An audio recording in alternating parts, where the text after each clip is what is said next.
Le général paniqua face au mandarin du commandant, jusqu'à ce que la recrue noire réponde en chinois parfait. Quelqu'un qui parle chinois, maintenant. Le général Patterson cria dans le talkie-walkie, le front ruisselant de sueur, tandis qu'il observait le commandant chinois gesticuler avec une irritation croissante. La tension dans le centre de commandement de la base aérienne d'Edwards était palpable. Une crise diplomatique internationale se déroulait en temps réel. De l'autre côté de la salle blindée, le commandant Li Wei, de l'armée de l'air de l'armée populaire de libération de Chine, parlait rapidement en mandarin à ses conseillers. Ses paroles résonnaient avec urgence, mais aucun des officiers américains présents ne pouvait déchiffrer une seule syllabe. Le traducteur officiel s'était évanoui 20 minutes plus tôt pendant les turbulences du vol militaire qui les avait amenés à la base. La salle des opérations, habituellement symbole de contrôle et de précision militaire, s'était transformée en théâtre du désespoir. Des écrans affichaient des cartes stratégiques tandis que les officiers chuchotaient entre eux, leurs visages reflétant la gravité de la situation qui se détériorait à chaque seconde. Il ne s'agissait pas d'un simple malentendu, mais d'un dysfonctionnement de la communication susceptible de redéfinir les relations entre les superpuissances. « Général, la situation se détériore », murmura le colonel en ajustant nerveusement le col de son uniforme. « Si nous ne parvenons pas à établir la communication dans les 10 prochaines minutes, le protocole de sécurité nationale exige que nous traitions cela comme une menace. » Patterson savait exactement ce que cela signifiait.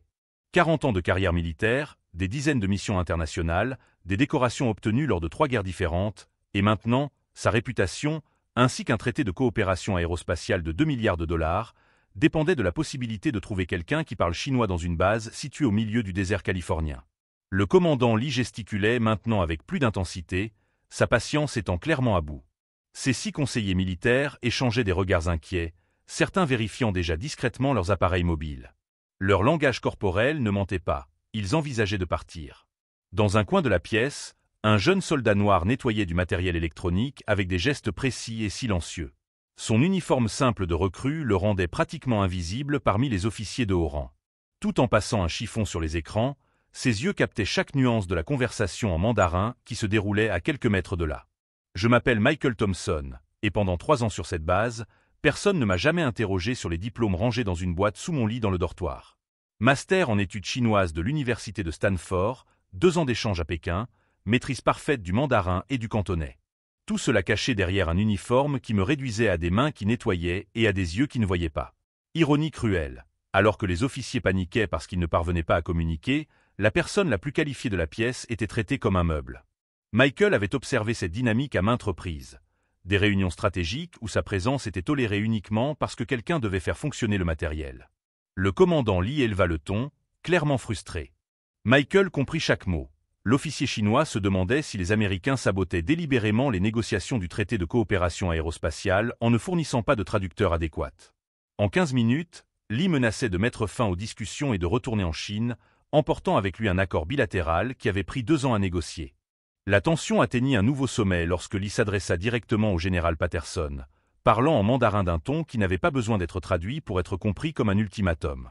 Les conseillers chinois fermèrent leurs dossiers simultanément, un mouvement coordonné qui signalait la fin imminente des négociations. « Monsieur », a dit le capitaine Rodriguez en apparaissant à la porte, une tablette à la main. « Le Pentagone envoie un traducteur certifié, mais il ne sera là que dans 4 heures. » 4 heures, a explosé Patterson, les veines de son front saillant. Dans 4 heures, ils seront déjà dans l'avion pour Pékin et le Congrès réclamera ma tête. Le poids des conséquences était écrasant.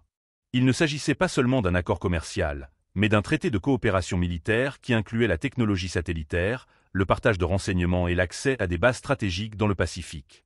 Son échec signifierait non seulement la fin de la carrière de Patterson, mais aussi une victoire géopolitique pour des adversaires qui tentaient depuis des décennies d'isoler les États-Unis dans la région. Michael cessa de nettoyer et regarda Li consulter sa montre pour la 3e fois en 2 minutes. 3 ans à observer, 3 ans à être invisible, 3 ans à voir les opportunités passer alors que ses qualifications se détérioraient dans l'anonymat. Mais maintenant, pour la première fois, son invisibilité pourrait devenir la clé pour sauver une crise internationale. Le système qu'il avait ignoré pendant si longtemps était sur le point de supplier son aide. La question était, Michael était-il prêt à sortir de l'ombre et à prendre le risque de s'exposer complètement? Si vous suivez cette histoire de transformation, n'oubliez pas de vous abonner à la chaîne pour voir comment Michael va complètement renverser la situation. L'horloge murale indiquait exactement 14h47 lorsque le destin a mis le pouvoir de changer l'histoire mondiale entre les mains de celui que la société attendait le moins. La vérité sur les systèmes, c'est qu'ils ne tombent pas en panne par accident. Ils tombent en panne parce qu'ils ont été conçus pour fonctionner exactement comme ça. Michael observa le général Patterson faire les 100 pas, aboyant des ordres dans un talkie-walkie, tandis que le commandant Lee consultait à nouveau sa montre. 3 ans, c'était suffisant pour étudier la hiérarchie de cette base, et Patterson était l'exemple parfait de la façon dont le système militaire perpétuait ses propres limites. Promu non pas pour ses compétences, mais pour ses relations. Patterson avait atteint le sommet en suivant un parcours prévisible. Famille militaire traditionnelle, académie militaire de West Point, mariage stratégique avec la fille d'un sénateur et carrière bâtie sur des relations plutôt que sur le mérite. Sa plus grande victoire avait été de superviser la construction d'un hangar qui avait coûté 30% de plus que le budget prévu. « Colonel Hay », cria Patterson, appelez la base aérienne de Nelly. Ils doivent avoir quelqu'un qui parle mandarin. J'ai déjà essayé, monsieur. Tous les interprètes certifiés sont en mission à l'étranger. Michael continua à nettoyer, mais ses oreilles captèrent chaque mot de la conversation en chinois qui se déroulait à quelques mètres de lui. Lee n'était pas seulement impatient, il était sincèrement offensé. Dans sa culture, l'incapacité à fournir un traducteur adéquat était interprétée comme un manque de respect délibéré, une humiliation calculée. L'ironie était dévastatrice. Michael avait grandi à Détroit, où sa mère avait cumulé 3 emplois pour payer ses études. « Excusez-moi, monsieur. » Sa voix trancha le chaos comme une lame. Patterson cessa de crier. Les officiers cessèrent de chuchoter. Lee et ses conseillers se tournèrent vers la voix, surpris par cette interruption. Patterson regarda Michael comme s'il voyait un fantôme. « Soldat, ce n'est pas le moment de... »« Colonel Lee, » dit Michael dans un mandarin parfait, sa voix empreinte de la précision académique acquise au cours de ses années d'études. « Veuillez accepter nos sincères excuses pour le malentendu de cet après-midi. » Le silence qui suivit fut assourdissant. Li Wei se figea au milieu de son mouvement, les yeux écarquillés de surprise. Ses conseillers échangèrent des regards perplexes, comme s'ils étaient témoins de quelque chose d'impossible. Le jeune soldat noir en uniforme simple venait de parler en mandarin avec un accent de Pékin et une formalité diplomatique irréprochable. « Mon Dieu !» murmura le colonel Hay. Patterson resta bouche bée, son esprit luttant pour comprendre ce qu'il venait de voir. Pendant 3 ans, il avait croisé ce soldat des dizaines de fois dans les couloirs, sans jamais vraiment le remarquer, sans jamais imaginer que sous cet uniforme de recrue se cachait la solution à sa plus grande crise. Lee répondit en mandarin, d'une voix empreinte de curiosité et d'un ton interrogateur. « Jeune soldat, où avez-vous appris notre langue ?» Michael garda son attitude militaire, mais sa voix était empreinte d'une assurance naturelle. « J'ai étudié à l'université de Pékin pendant 2 ans, colonel. J'ai eu l'honneur d'être guidé par le professeur Shen Mingshan à l'Institut des Relations Internationales. » La mention de ce nom frappa Lee comme un coup de tonnerre. Shen Mingshan était une légende dans le monde universitaire, le mentor de certains des diplomates les plus respectés de Chine. Lee avait été l'élève de Shen des décennies auparavant. Shen Mingshan était aussi mon professeur, dit Lee lentement, son hostilité précédente laissant place à quelque chose qui s'apparentait au respect. Quelle extraordinaire ironie! Michael sentit le changement dans l'atmosphère. Le professeur Shen disait toujours que la véritable diplomatie se fait lorsque 2 cultures se rencontrent dans le respect mutuel et une communication claire. Patterson observait l'échange avec un intérêt croissant, réalisant que, d'une certaine manière, son soldat inconnu était non seulement en train de sauver la situation, mais aussi de la transformer. Lee s'était détendu, ses conseillers rangeaient les documents qu'ils avaient commencé à organiser. « Général Patterson », dit Michael en se tournant respectueusement vers son commandant. « Si vous me le permettez, j'aimerais faciliter la communication entre les délégations. » L'audace de cette proposition résonna dans la pièce. Un simple soldat proposant de servir d'interprète lors de négociations militaires internationales. Dans n'importe quel autre contexte, cela aurait été absurde. Mais Patterson était en train de se noyer et Michael lui avait lancé une bouée de sauvetage. « Soldat Thompson, » dit Patterson, la voix encore chargée de stupeur. « Vous me dites que vous parlez couramment le chinois ?»« Oui, monsieur. Le mandarin et le cantonais, et j'ai également suivi une formation en diplomatie internationale et en études militaires comparées. » Lee l'interrompit en mandarin. « Général Patterson, ce jeune homme possède des qualifications exceptionnelles. S'il a vraiment étudié avec Shen Mingshan, il pourrait être exactement ce dont nous avons besoin pour avancer de manière productive. » Michael traduisit fidèlement, observant la couleur revenir sur le visage de Patterson. Pour la première fois depuis 1 heure, le général ne semblait plus être un homme qui voyait sa carrière s'effondrer. Le colonel Lee aimerait poursuivre les négociations avec mon aide pour la traduction, a informé Michael, en respectant le protocole militaire approprié. Patterson acquiesça vigoureusement, encore sous le choc de ce revirement surréaliste. Oui, absolument. Soldat Thompson, vous avez notre autorisation. Lee sourit pour la première fois depuis son arrivée et s'adressa à nouveau à Michael en mandarin. Très bien. Mais d'abord, j'aimerais tester votre compréhension des nuances diplomatiques. Pouvez-vous expliquer pourquoi nous considérons cette erreur de communication initiale comme un problème de respect plutôt que comme une simple question logistique? La question était un test sophistiqué, exigeant non seulement une grande maîtrise linguistique, mais aussi une compréhension culturelle approfondie. Michael prit une profonde inspiration, sachant que sa réponse déterminerait si cette opportunité se transformerait en triomphe ou en humiliation publique. Le moment de vérité était arrivé, et toute la formation académique de Michael allait être mise à l'épreuve devant des observateurs qui pouvaient faire ou défaire non seulement sa carrière, mais aussi l'alliance entre deux nations. Quand on passe des années à être sous-estimé, on développe une superpuissance que les privilégiés n'auront jamais, la capacité de lire les véritables intentions derrière les mots. Michael regarda Lee droit dans les yeux, sachant que sa réponse sur les nuances diplomatiques déterminerait s'il serait pris au sérieux ou écarté comme une curiosité linguistique. 3 années d'observation silencieuse lui avaient appris quelque chose qu'aucune salle de classe n'aurait pu lui enseigner. Comment déchiffrer ce que les gens veulent vraiment. Colonel Lee, commença Michael dans un mandarin impeccable. Dans la culture chinoise, une préparation inadéquate n'est pas considérée comme une erreur technique, mais comme un manque une sincérité authentique. En ne garantissant pas une communication appropriée, nous donnons l'impression que ce partenariat ne mérite pas que nous y mettions tous nos efforts. Lee acquiesça lentement, impressionné non seulement par la fluidité, mais aussi par la profondeur culturelle de la réponse. Exactement. Et comment suggérez-vous que nous procédions pour rétablir cette sincérité? Michael avait répété ce moment mentalement pendant des années. Pas seulement la langue chinoise, mais aussi la psychologie des négociations interculturelles, les subtilités qui font que les réunions sont un succès ou un désastre. Maintenant, enfin, toutes ces connaissances allaient servir. Je suggère que nous reconnaissions formellement notre erreur initiale et que nous fassions preuve de sincérité en faisant preuve d'une transparence totale dans les discussions techniques, répondit Michael, remarquant que les conseillers de Lee échangeaient des regards approbateurs. Patterson observait l'échange avec un intérêt croissant. Pendant 40 ans, il avait mené des négociations militaires en s'appuyant sur l'autorité hiérarchique et la force institutionnelle américaine. Mais voilà que son subordonné de rang inférieur maîtrisait une dynamique qu'il n'avait jamais comprise.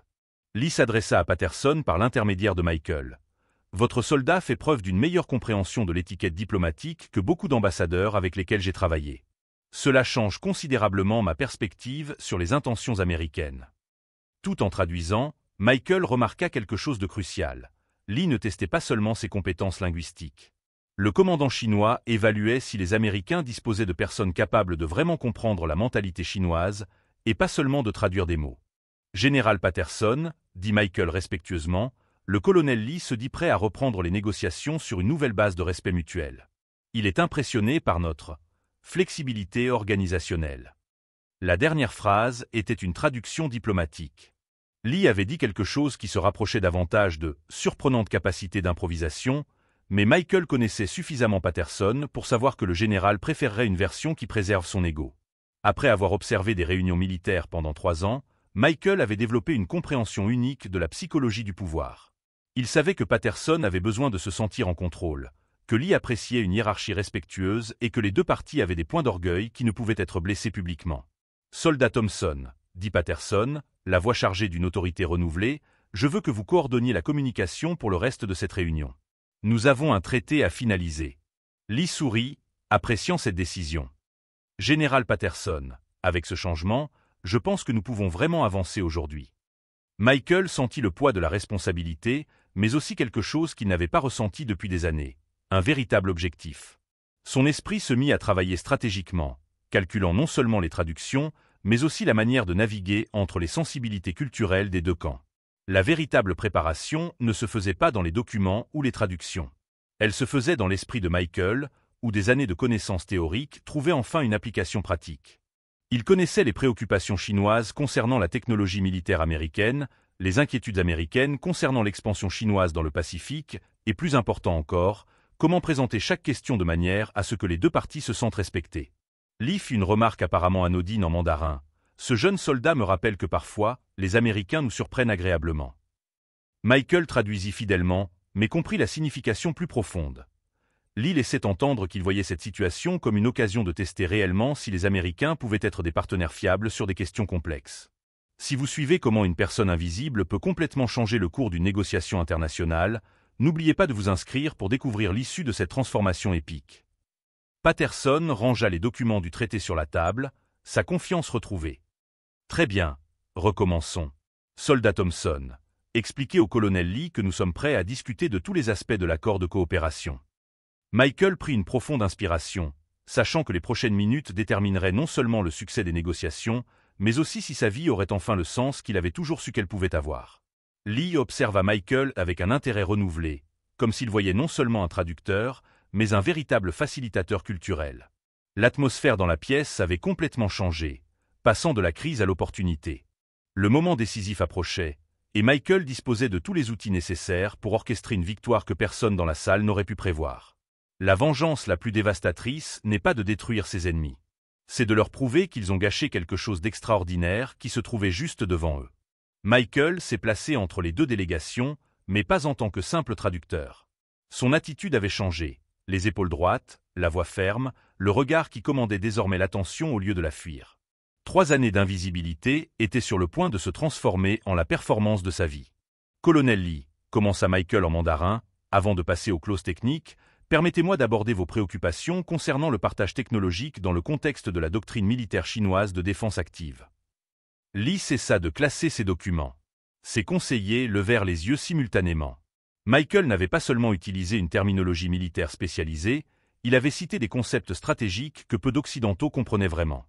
Continuez, dit Lee, la voix empreinte d'un intérêt sincère. Michael se tourna vers Patterson et traduisit avec une précision chirurgicale. Général, le colonel Lee a des réserves spécifiques concernant les clauses de partage technologique de l'article 7. Du point de vue chinois, elles peuvent être interprétées comme une tentative d'accès unilatéral à vos innovations en matière de systèmes de défense aérienne. Patterson fronça les sourcils. L'article 7 ? Mais ces clauses sont standards dans tous nos accords bilatéraux. C'est exactement le problème, monsieur, répondit Michael, d'une voix empreinte d'une autorité que personne dans la pièce n'avait jamais entendue auparavant. Ce qui est standard aux États-Unis n'est pas acceptable pour la Chine. Le colonel Lee nous fait comprendre que nous avons besoin d'un langage qui reconnaisse une réciprocité authentique et non une hégémonie déguisée. Le silence qui suivit était chargé de choc. Patterson écoutait l'analyse géopolitique d'une recrue qu'il avait ignorée pendant 3 ans. Pire encore, cette analyse était plus sophistiquée que tous les rapports produits par ses conseillers principaux. Lee s'adressa directement à Michael. « Votre compréhension est impressionnante. Pouvez-vous développer votre point de vue sur la question de la parité technologique dans cet accord ?» Michael n'hésita pas. La Chine ne cherche pas à obtenir un accès gratuit à la technologie américaine, mais elle n'offrira pas non plus ses innovations sans garantie de réciprocité réelle. Ce que vous voulez, c'est une structure qui reconnaisse les deux nations comme des contributeurs égaux, et non une relation de mentor et d'apprenti. Lee acquiesça vigoureusement. Exactement. Cela fait des années que nous essayons d'expliquer cela aux négociateurs américains. Patterson observait l'échange avec une fascination et une horreur grandissante. Pendant des mois, ces réunions préparatoires n'avaient pas réussi à identifier la véritable position chinoise sur des questions fondamentales. À présent, en 15 minutes, son subalterne avait diagnostiqué et articulé le cœur des préoccupations chinoises. « Thompson, dit Patterson d'une voix tendue, comment savez-vous tout cela ?» La question résonna dans la pièce comme une accusation. Michael se tourna lentement vers son commandant et, pour la première fois en 3 ans, le regarda droit dans les yeux sans détourner les yeux. « Monsieur, j'ai lu tous les rapports de renseignement sur la politique militaire chinoise des 5 dernières années. Ils sont disponibles à la bibliothèque de la base pour toute personne disposant d'une autorisation de sécurité. Je suis également les publications universitaires de l'Institut d'études stratégiques de Pékin et je corresponds avec d'anciens professeurs qui travaillent désormais dans des groupes de réflexion. » Cette révélation frappa Patterson comme un coup de poing dans l'estomac. Ses propres conseillers lisaient à peine les résumés des rapports de renseignement, préférant se fier à des briefings de seconde main. Pendant ce temps, le soldat qui nettoyait son équipement était devenu un expert autodidacte dans le domaine le plus critique de sa responsabilité. Lee intervint en mandarin. « Général Patterson, ce jeune homme fait preuve d'une préparation supérieure à celle de la plupart des diplomates professionnels que j'ai rencontrés. Où l'avez-vous trouvé ?» Michael traduisit, mais ajouta un commentaire personnel. « Général, le colonel Lee vous interroge sur mon parcours. » Dois-je mentionner ma formation universitaire? Patterson acquiesça d'un signe de tête, commençant à réaliser l'ampleur de ce qu'il avait manqué. Colonel Lee, dit Michael en mandarin, j'ai une maîtrise en études chinoises de l'université de Stanford, avec une spécialisation dans les relations militaires sino-américaines. Ma thèse analysait l'évolution de la doctrine de défense chinoise dans le contexte de la rivalité dans le Pacifique. Les conseillers chinois échangèrent des regards incrédules. Lee se pencha en avant, sincèrement intrigué. Et comment quelqu'un avec de telles qualifications a-t-il fini? Lee gesticula diplomatiquement. Soldat de maintenance, compléta Michael sans amertume dans la voix. Le système a parfois ses propres priorités, colonel. Mais peut-être pouvons-nous aujourd'hui dissiper certains malentendus mutuels. La réponse était un chef-d'œuvre de diplomatie. Michael avait abordé la question embarrassante sans humilier Patterson publiquement, mais en laissant clairement entendre que le problème était systémique et non personnel. Lee sourit, non pas d'un sourire diplomatique, mais d'un sourire sincère et respectueux. Eh bien, général Patterson, il semble que vous disposiez de ressources plus importantes qu'il n'y paraît à première vue. Patterson esquissa un sourire, mais son esprit tournait à toute vitesse. 3 ans. Pendant 3 ans, il avait eu accès à un expert des relations sino-américaines et l'avait gaspillé dans des tâches subalternes. Pire encore, combien d'autres Michael Thompson se cachaient dans la hiérarchie militaire, leur talent étouffé par des préjugés inconscients? Soldat Thompson, dit Patterson avec précaution, j'aimerais que vous preniez la direction technique de ces négociations. Cette déclaration résonna dans la pièce comme un tremblement de terre. Michael passa de l'invisibilité à l'indispensable en une seule phrase. Lee acquiesça d'un signe de tête, ses conseillers se détendant enfin dans leur fauteuil. Michael sentit que le moment qu'il avait imaginé pendant 3 ans était enfin arrivé. Pas une vengeance amère, mais une validation totale. Le système qu'il avait ignoré implorait maintenant son expertise. Très bien, dit Michael, prenant le contrôle total de la situation. Nous allons restructurer l'article 7 afin qu'il reflète un véritable partenariat stratégique. Lee et Patterson observèrent Michael commencer à redéfinir le traité le plus important de la décennie, mot par mot, avec la précision de quelqu'un qui avait passé des années à se préparer pour ce moment précis. La transformation était complète, mais les véritables révélations étaient encore à venir. 6 mois plus tard, le Pentagone publiait une directive historique connue sous le nom de « Protocole Thompson », un système obligatoire de réévaluation des talents dans toutes les bases militaires américaines. Michael ajusta son insigne de lieutenant sur son uniforme tandis qu'il marchait dans les mêmes couloirs où il poussait autrefois un chariot de nettoyage. Sa promotion avait battu tous les records de vitesse dans la hiérarchie militaire, mais pas grâce à un favoritisme politique. Par nécessité nationale. Le jeune homme qui nettoyait autrefois des écrans redéfinissait désormais les protocoles de sécurité nationale.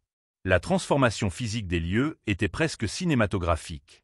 Le centre de commandement où tout avait commencé arborait désormais une plaque dorée, salle de négociation Thomson-Lee. Non pas en hommage, mais comme un rappel quotidien que les solutions extraordinaires viennent souvent d'endroits inattendus. Les mêmes murs qui avaient été témoins de son invisibilité résonnaient désormais des réunions de haut niveau où sa voix dominait les discussions stratégiques. Le traité sino-américain qu'il avait restructuré cet après-midi-là est devenu un modèle pour les accords internationaux. Des diplomates de dizaines de pays ont spécifiquement demandé la méthode Thomson pour des négociations complexes. Son approche fondée sur une compréhension culturelle profonde a remplacé des décennies de diplomatie superficielle basée uniquement sur la puissance militaire. Des universités ont créé des cours entiers basés sur la « crise Edwards », comme l'affaire a été baptisée dans le milieu universitaire. Les étudiants en relations internationales analysaient image par image comment un soldat de maintenance avait sauvé un traité de 2 milliards de dollars en n'utilisant rien d'autre que ses compétences culturelles et son courage pour briser des hiérarchies obsolètes. Mais la véritable révolution s'est produite au sein même des forces armées américaines. Dans la salle de réunion où tout avait commencé, Michael animait désormais des sessions hebdomadaires des « identifications des talents cachés ». Le programme a permis de découvrir un réseau souterrain de compétences extraordinaires. Un soldat logistique titulaire d'un doctorat en cybersécurité, une caporale médecin parlant couramment l'arabe et spécialisée dans les conflits au Moyen-Orient, un mécanicien aéronautique titulaire d'un master en ingénierie aérospatiale. Les chiffres étaient accablants pour la fierté institutionnelle. 347 talents gaspillés identifiés rien qu'à la base d'Edwards. Multipliés par des centaines d'installations militaires, les calculs ont révélé que l'armée américaine fonctionnait depuis des décennies avec une fraction de son véritable potentiel intellectuel. L'ironie la plus cruelle, a expliqué Michael lors d'une conférence au War College qui a été suivie par plus d'1 million de personnes en ligne, c'est que notre plus grande faiblesse stratégique n'était pas le manque de ressources, mais notre aveuglement face aux ressources dont nous disposions déjà. La conférence est devenue virale non seulement dans les cercles militaires, mais s'est également répandue dans les entreprises, les universités et les organisations du monde entier. Des PDG ont interrompu leur réunion pour écouter le jeune officier noir expliquer comment des systèmes apparemment efficaces peuvent gaspiller leurs plus grands atouts. Le général Patterson, aujourd'hui à la retraite prématurée, regardait les conférences de Michael sur Internet depuis son domicile en Virginie. La transformation forcée de son ancien subordonné avait mis en évidence des décennies de mauvaise gestion des talents sous sa direction. Mais contrairement à de nombreux officiers qui auraient pu nourrir du ressentiment, Patterson a développé quelque chose d'inattendu. Une fierté sincère mêlée à un profond regret. Lors d'une interview pour un documentaire militaire qui a battu tous les records d'audience, Patterson a admis publiquement « Michael Thompson m'a appris que le véritable leadership consiste à reconnaître l'excellence où qu'elle se trouve. Ma plus grande erreur a été de presque gaspiller notre plus grand talent. Pendant 3 ans, j'ai côtoyé un génie tous les jours et je l'ai traité comme un meuble. » La brutalité de cette confession est devenue virale sur les réseaux sociaux, donnant naissance à des hashtags tels que #InvisibleTalent et #ThompsonProtocol. Patterson est devenu le symbole improbable de la croissance personnelle et du changement institutionnel. Sa seconde carrière en tant que consultant en diversité organisationnelle a précisément prospéré parce qu'il avait personnellement fait l'expérience du coup dévastateur de l'aveuglement hiérarchique. Li Wei, aujourd'hui ministre chinois de la Défense, correspondait régulièrement avec Michael. Leurs lettres échangeaient des idées sur la diplomatie militaire et les philosophies du leadership. « Vous avez prouvé », écrivait Li dans une lettre qui fut ensuite publiée dans des revues d'affaires internationales, que la véritable force d'une nation réside dans la maximisation du potentiel humain et non dans sa suppression. Les répercussions se sont étendues au-delà des frontières américaines.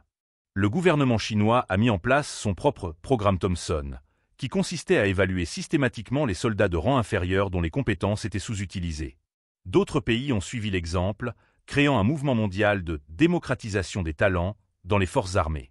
Mais le changement le plus profond s'est peut-être produit dans la perception que Michael avait de lui-même et de sa mission personnelle. Pendant des années, il avait porté le poids de l'invisibilité comme une blessure personnelle, remettant en question sa propre valeur. Il comprenait désormais que son expérience le qualifiait de manière unique pour identifier et libérer le potentiel négligé chez les autres. Son désavantage était devenu sa plus grande force. Sa marginalisation s'était transformée en super-pouvoir organisationnel. Dans le logement qui abritait autrefois sa boîte de diplômes oubliés, Michael a installé un bureau où les soldats pouvaient venir le voir en toute confidentialité pour discuter de leurs aspirations professionnelles. Le mur était orné non seulement de ses certificats, mais aussi de photos de dizaines de militaires qui avaient été promus ou réaffectés après son intervention.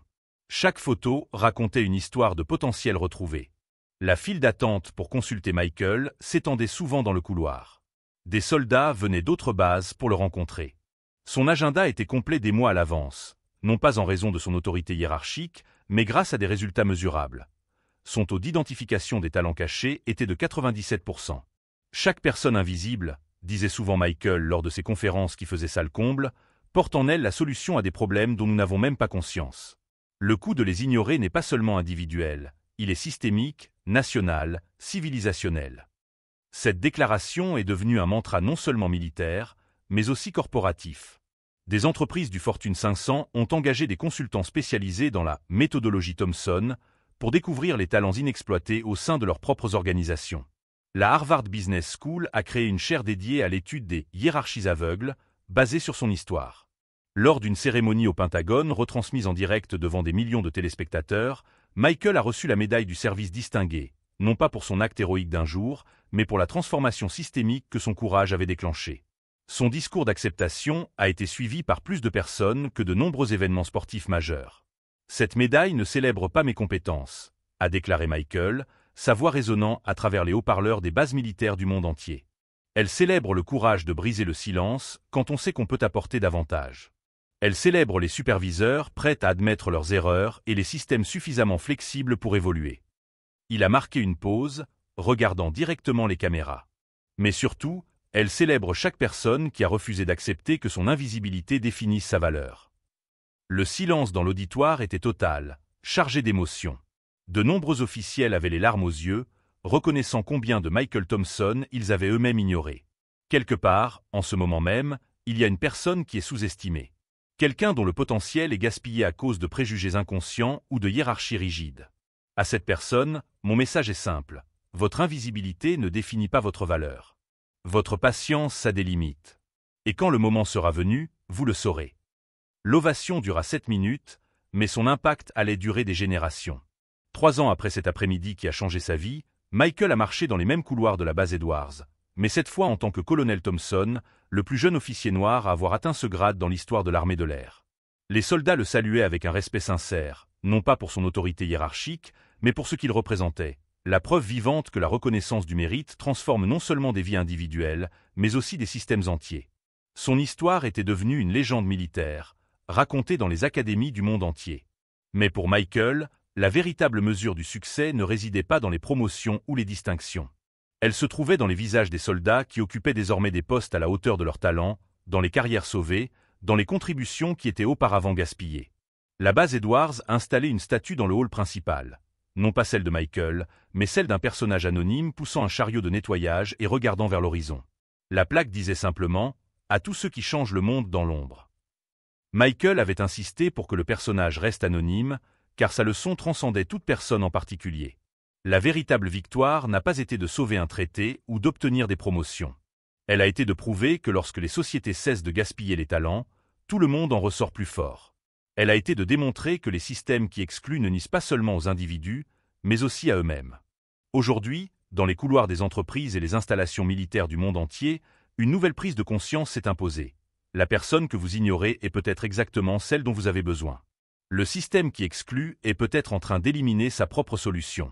Et la compétence n'a pas de couleur, de genre ou de statut socio-économique. Elle n'a que des résultats.